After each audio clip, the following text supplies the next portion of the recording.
తినిపించనని నేను అన్నానా? మీ అమ్మకు ఓకే అయితే నాకు ఓకే. ఓకే కాబట్టే మేమెవరం పెడతామన్నా తినకుండా నీకోసం వెయిట్ చేస్తుంది.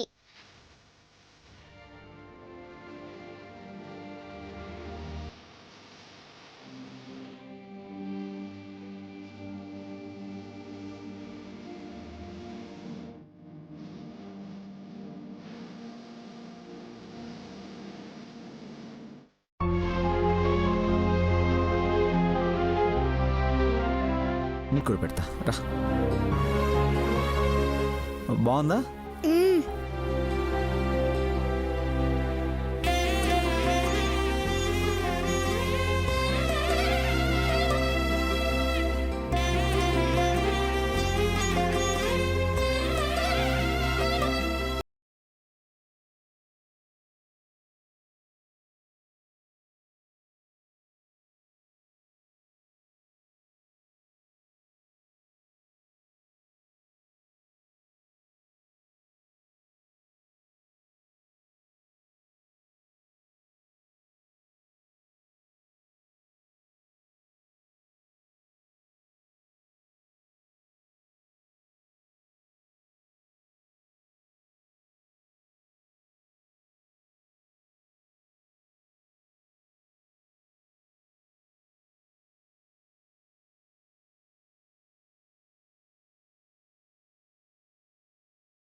Gaurav,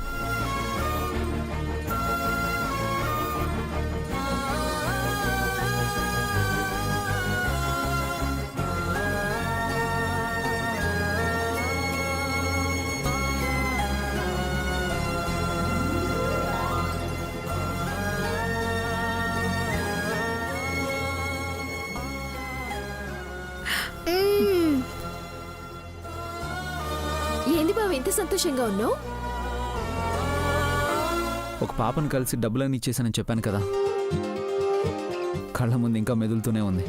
wonder kid. నాకు అస్సలు వదిలి రావాలనిపించలేదు తెలుసా. అవునా డాడీ? మరైతే నీతో పాటు తెచ్చేయచ్చు కదా. వాళ్ళ పాపని మనకెందుకు ఇస్తారమ్మా? చిన్నపిల్ల అయినా ఎంత బాగా పాడిందో. అసలు గొంతు ఎంత బాగుందో తెలుసా. ఎవరు మధు గారు ఆ పాప? ఏమో, కానీ నువ్వు చూస్తే అస్సలు వదలవు. పాపను చూడగానే ఏదో ఫీలింగ్. అసలు నా మనసులో ఉన్న బాధలన్నీ పోయాయి తెలుసా. నువ్వింత సంతోషంగా ఉండడానికి కారణమైందంటే మేం కూడా ఆ పాపను చూడాల్సిందే. అవును, మళ్ళీ చూడాల్సిందే.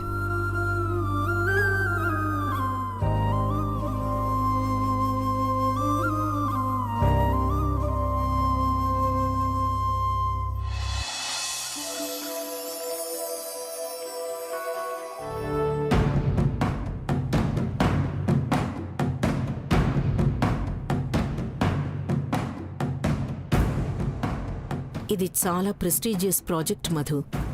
ఎలాగైనా ఈ టెండర్ మనకే రావాలి. మన అమౌంట్ కన్నా తక్కువ అమౌంట్కి ఇంకెవరు కొటేషన్ చేసే ఛాన్సే లేదమ్మా. ఖచ్చితంగా మనకే వస్తుంది. మెట్రో ఎక్స్టెన్షన్తో పాటు స్టేషన్లలో మల్టీప్లెక్స్ల నిర్మాణానికి వేస్తున్న ఈ టెండర్లలో పాల్గొనడానికి వచ్చిన వివిధ కంపెనీల ప్రతినిధులందరికీ స్వాగతం, సుస్వాగతం. చూద్దాం ఈ ప్రెస్టీజియస్ ప్రాజెక్ట్ ఎవరిని వరిస్తుందో.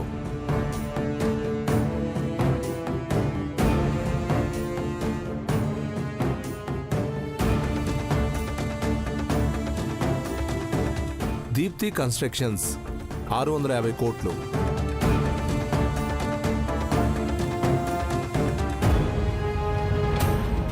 మాధవి కన్స్ట్రక్షన్స్ 635 కోట్లు. రమేష్ కన్స్ట్రక్షన్స్ వీళ్ళ కొటేషన్ 620 కోట్లు.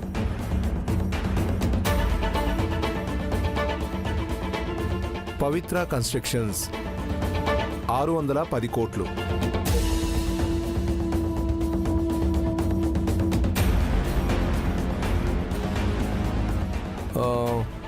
Last and least quoted Brahmani group of industries 600 కోట్లు.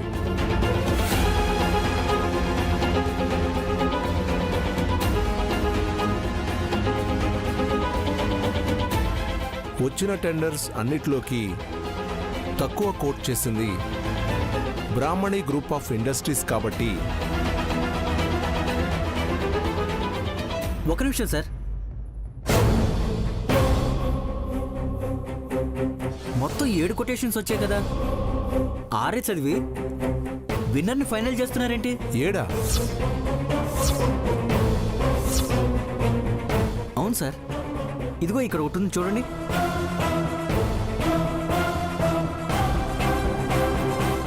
ఓ 7 కదా, మర్చిపోయాను, క్షమించాలి. ఇంకో కవర్ ఉంది, చూద్దాం వీళ్ళెవరో ఎంత కోట్ చేశారు. ఈ కొటేషన్ 599 కోట్ల 99,99,999.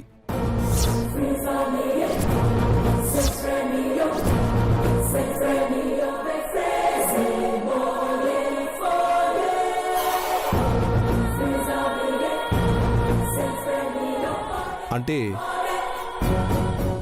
బ్రాహ్మణి గ్రూప్ ఆఫ్ ఇండస్ట్రీస్ కోట్ చేసిన దానికన్నా ఒకే ఒక్క రూపాయి తక్కువ.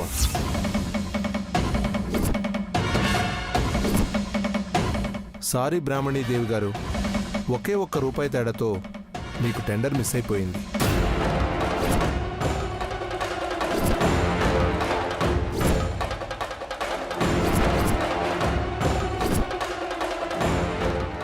ఇదేంటి మధుగారు,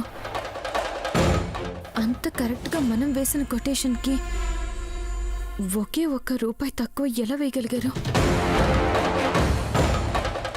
మనం ఎంతకు వేశామో ముందే తెలిస్తే గాని ఇంత ఖచ్చితంగా వేయలేరు. ఎవరు వాళ్ళు? ఈ కొటేషన్ వేసిన కంపెనీ పేరు రాజన్ గ్రూప్ ఆఫ్ ఇండస్ట్రీస్.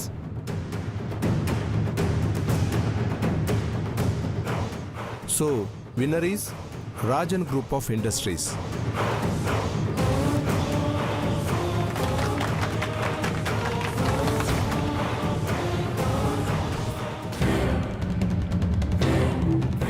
మధుగారు, రాజన్ ఎక్కడో విన్నట్టుంది.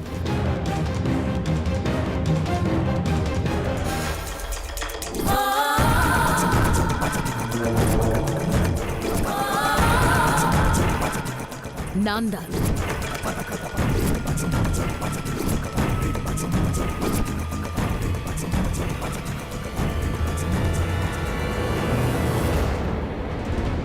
என்ன மள்ளி ஷாக் ஆயித்திரா? நான்தா இளவரசி.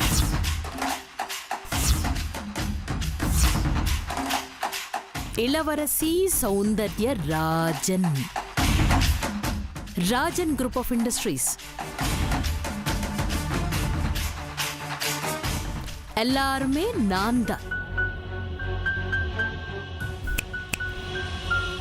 எப்படி இருக்கு? ఇళవర్సి మేడం, ఇక్కడికి వచ్చి ఒక సంతకం చేయండి.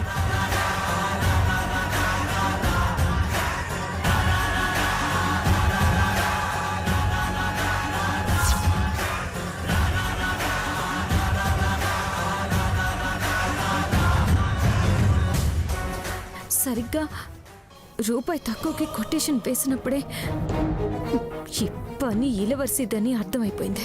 కానీ ఎంతో సీక్రెట్గా ఉంచిన మన కొటేషన్ అమౌంట్ ఈవిడికి ఎలా తెలిసింది? ఆఫీస్లో ఎవరైనా టిప్ ఇచ్చారా? ఛాన్సే లేదమ్మా. అసలు ఈ విషయం ఆఫీస్లో ఎవరికి తెలియదు. ఎవరు చెప్పుంటారు?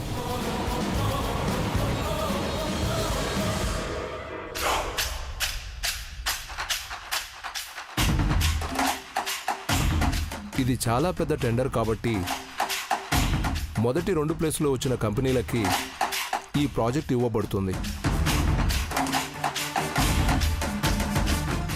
కాకపోతే మొదటి స్థానంలో ఉన్న కంపెనీ లీడ్ చేస్తుంది. రెండో స్థానంలో ఉన్న కంపెనీ అసోసియేట్గా పనిచేస్తుంది.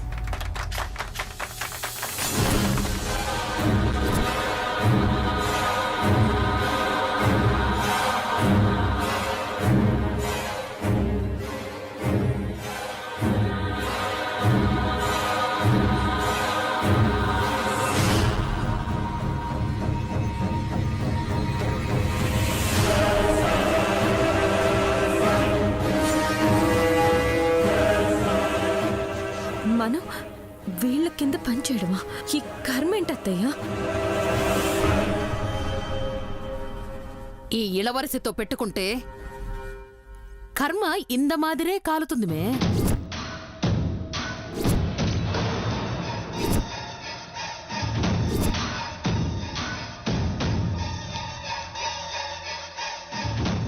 హే, ఇంకా పాలు తాగే పసిబిడ్డవి.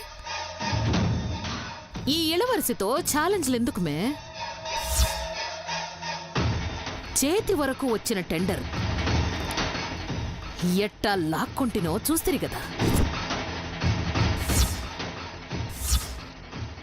ఇది కేవలం మొదల్దా. ఇదే మాదిరి దెబ్బ మేల దెబ్బతీసి కంపెనీలు కూల్చి అత్తా కోడళ్ళు కుట్టు మిషన్ తొక్కుకునేలా చెయ్యకపోతే నా పేరు ఇళవరసే కాదు. హేయ్, మాటలు మర్యాదగా రాని. మృదులా, నువ్వాగు. ఎవరికి ఏం దక్కుతుందో, చివరికి ఏది మిగులుతుందో ఎవరికి తెలుసు ఇళవరసి?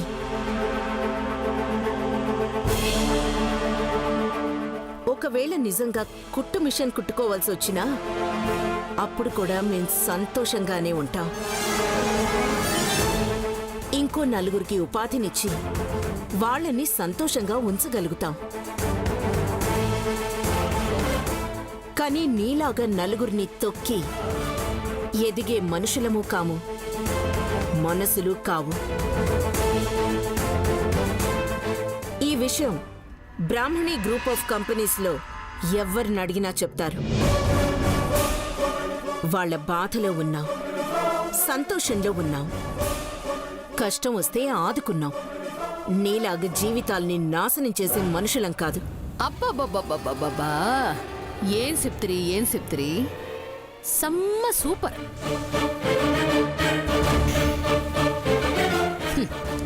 రేపు బిజినెస్లు పోయినాక ఇదే కథని బుర్ర కథలా పాడుకో.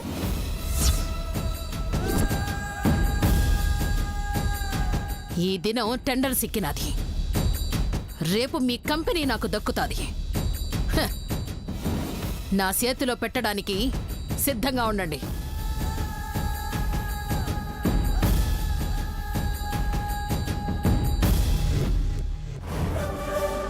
చూడండి అత్తయ్య ఎలా మాట్లాడుతుందో.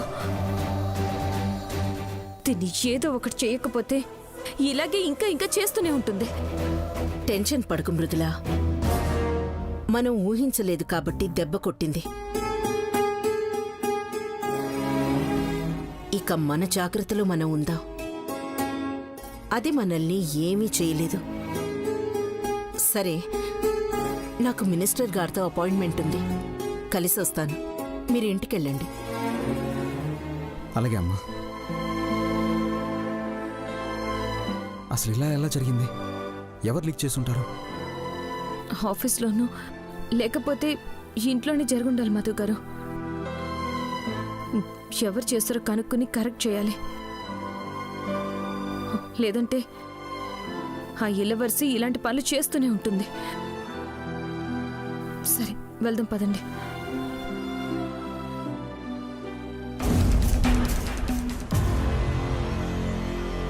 మీరు కాల్ చేస్తున్న నంబర్ స్విచ్ ఆఫ్ గా ఉంది. దయచేసి తర్వాత ప్రయత్నించండి. Phone switch off చేసిండ్రేంది?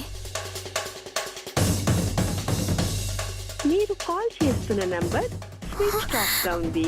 దయచేసి తర్వాత ప్రయత్నించండి.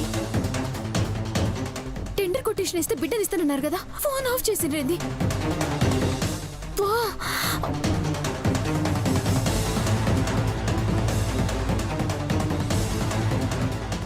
అంటే టెండర్ కోసమని పాప పేరు చెప్పి మోసం చేసిండ్రా? బిడ్డ గురించి అన్ని ఖచ్చితంగా చెప్తానే కదా ఇస్తారని నమ్మి ఆ కొటేషన్ ఇచ్చినా ఇంత మోసం చేస్తారా? మీరు కాల్ చేస్తున్న నంబర్ స్విచ్ ఆఫ్ గా ఉంది. దయచేసి తర్వాత ప్రయత్నించండి. ఛా!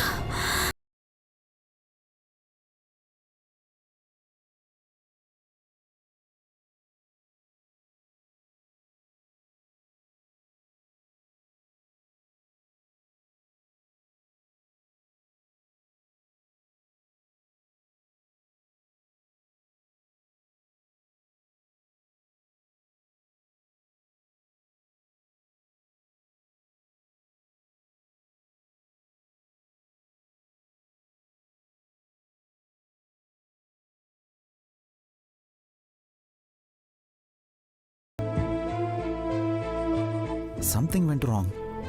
టెండర్ కొద్దిలో మిస్ అయిపోయిందిరా.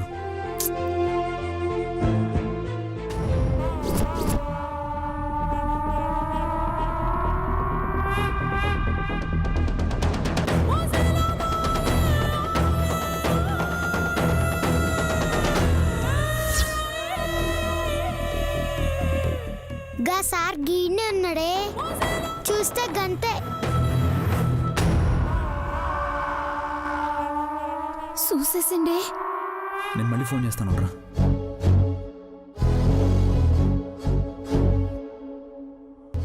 కారు కింద పడిన పాప కదా, ఎలా ఉందో ఏంటో అడుగుదాం.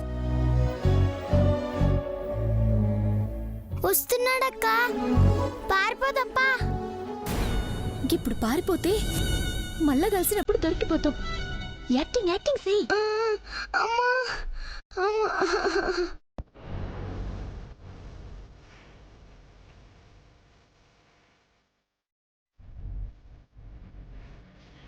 మొన్న యాక్సిడెంట్ జరిగింది ఈ పాపకే కదా,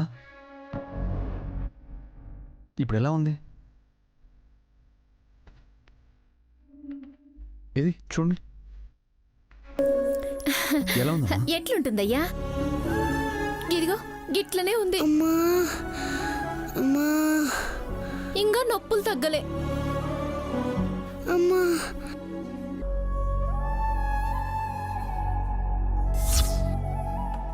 అమ్మా. బాగాలేకపోతే బయటికి ఎందుకు తీసుకొచ్చారు? ఇంట్లో కూర్చుంటే కాడుపెట్ల నిండుతుందయ్యా. ఎవరో మీ అసొంటోళ్ళు ధర్మ ప్రభువులు దానం చేస్తారని గిట్లొచ్చినాం.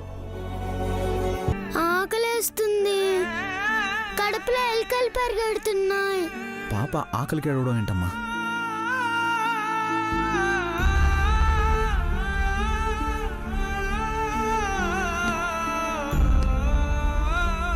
తీసుకోండి, ముందు పాపని తీసుకెళ్ళి అన్నం పెట్టండి. మీరు దేవుడు స్వామి. నీ బిడ్డకే నువ్వు బిచ్చమేస్తున్నావురా. ఇది దేవుడు రాసిన రాత అంటే. కాదు కాదు, ఈ కనిమొలి రాసిన రాత. నా జీవితంతో ఆడుకున్నందుకు ఇంతకు మించి ప్రతీకారం తీర్చుకోవడం కన్నా ఇంకే ఉంది. కానీ ఇది ఇంతటితో అయిపోలేదు. నీ బిడ్డనే నీకు శత్రువుని చేసి ఇంకా ప్రతీకారం ఎలా తీర్చుకుంటానో చూడు. ముందు పాపని తీసుకెళ్ళి అన్నం పెట్టండి.